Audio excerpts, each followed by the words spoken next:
కృష్ణా జిల్లా మల్లవల్లి పారిశ్రామిక వాడలో పోలీస్ పహారా కొనసాగుతోంది. భూ పరిహారం కోసం పారిశ్రామిక వాడలో పనులను అడ్డుకుంటారన్న కారణంతో నిర్వాసితులను గృహ నిర్బంధం చేశారు. మరింత సమాచారం మా ప్రతినిధి శ్రీనివాసరావు ప్రత్యక్ష ప్రసారం ద్వారా అందిస్తారు.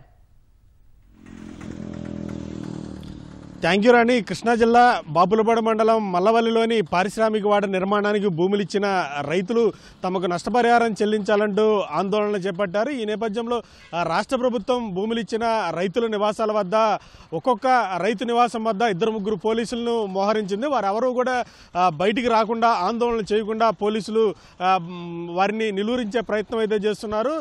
గత ప్రభుత్వ హయాంలో కూడా భూములు ఇచ్చిన రైతులు నష్టపరిహారం చెల్లించాలంటూ కూడా ఆందోళన చేసిన అప్పటి రాష్ట్ర ప్రభుత్వం స్పందించలేదు. ప్రస్తుతం కూటమి ప్రభుత్వం అధికారంలోకి వచ్చిన తర్వాత మల్లవల్లి పారిశ్రామిక కారిడార్లో పరిశ్రమల నిర్మాణానికి చర్యలు చేపడుతున్న నేపథ్యంలో అక్కడున్న ఆ భూమిని చదును చేస్తోంది. అయితే తమకు నష్టపరిహారం ఇచ్చి ఆ భూమిని చదును చేయాలంటూ కూడా రైతులు ఆందోళన చేస్తున్న నేపథ్యంలో రైతులు ఎవరో కూడా మల్లవల్లి ఇండస్ట్రియల్ కారిడార్ పరిసర ప్రాంతాల్లోకి రాకుండా పోలీసులు పటిష్ట బందోబస్తును ఏర్పాటు చేశారు. మరొకవైపు మల్లవల్లి పారిశ్రామిక కారిడార్ ప్రధాన ముఖద్వారం ఏదైతే ఉందో ఆ ముఖద్వారం వద్ద పోలీసులు మోహరించారు.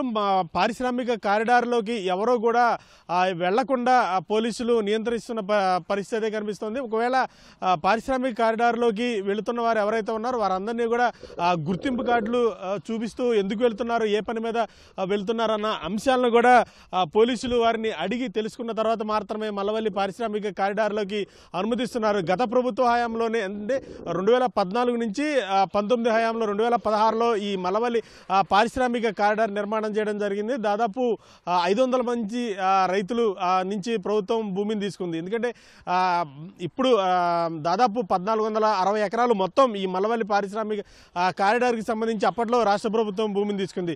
500 మంది రైతుల దగ్గర నుంచి కూడా రాష్ట్ర ప్రభుత్వం అప్పట్లో భూములు తీసుకొని రాష్ట్ర ప్రభుత్వం వారికి నష్టపరిహారం అంటే ఎకరానికి 7,50,000 నష్టపరిహారం ఇవ్వడం జరిగింది. ఇంకా మిగిలిన రైతులు ఎవరైతే ఉన్నారో అంటే కొంత సర్వే పూర్తి కాని వారు కానీ లేకపోతే పత్రాలకు సంబంధించిన ఎవరైతే ఉన్నారో వారందరూ కూడా కొంత మిస్ మ్యాచ్ అయిన వారందరినీ కూడా రాష్ట్ర ప్రభుత్వం వారికి నష్టపరిహారం జమ చేయలేదు. అయితే కూటమి ప్రభుత్వం అధికారంలోకి వచ్చిన తర్వాత వారందరికీ న్యాయం చేస్తామని చెప్పి కూడా ఎన్నికల్లో హామీ ఇవ్వడం జరిగింది. ఆ హామీని అమలు చేయకపోవడంతో రైతులు నేడు రోడ్డెక్కిన పరిస్థితి కనిపిస్తుంది. తమ భూముల్లోకి తమకు నష్టపరిహారం చెల్లించిన తర్వాత మాత్రమే అధికారులు అడుగు పెట్టాలంటూ కూడా రైతులు కొంత ఆందోళన చేస్తున్న నేపథ్యంలో ఆ ఆందోళన అణిచివేసే క్రమంలో పోలీసులు కొంత అత్యుత్సాహం ప్రదర్శిస్తున్నారు. ఎందుకంటే ఒక్కొక్క రైతు నివాసం వద్ద 3 నుంచి 4 కానిస్టేబుల్ని మోహరించడం జరిగింది. మరొకవైపు మల్లవల్లి పారిశ్రామిక కారిడార్లో రైతులు ఎవరో కూడా ఈ మల్లవల్లి పారిశ్రామిక కారిడార్ వైపు రాకుండా అన్ని వైపులా కూడా పోలీసు బలగాలు మోహరించడం జరిగింది. ప్రధాన ద్వారం వద్ద ప్రస్తుతం మనం దృశ్యాల్లో చూసుకున్నట్లయితే ప్రధాన ద్వారం వద్ద ఈ మల్లవల్లి పారిశ్రామిక కారిడార్లోకి వెళ్లే ప్రధాన ద్వారం వద్ద పోలీసులు మోహరించడం జరిగింది. ఎవరు కూడా మల్లవల్లి కారిడార్లోకి వెళ్లకుండా పోలీసులు ఆంక్షలు విధిస్తున్నారు. ఒకవేళ ఎందుకంటే లోపల పరిశ్రమలు రన్ అవుతున్న నేపథ్యంలో ఉద్యోగులు వెళ్లాల్సిన పరిస్థితి ఉంటుంది. ఈ నేపథ్యంలో మల్లవల్లి పారిశ్రామిక కారిడార్లో ఎవరు వెళుతున్నారు, ఎందుకు వెళుతున్నారన్న వివరాలను క్షుణ్ణంగా పరిశీలించిన తర్వాత మాత్రమే వారిని మల్లవల్లి కారిడార్లోకి అనుమతిస్తున్నారు. మరొకవైపు తమకు నష్టపరిహారం చెల్లించాలంటూ కూడా రైతులు ఒకవేళ మల్లవల్లి పారిశ్రామిక కారిడార్లోకి వచ్చి ఆందోళన చేస్తారన్న ఆలోచనతో వారి ఇళ్ల వద్ద భారీగా పోలీసులను మోహరించడం జరిగింది.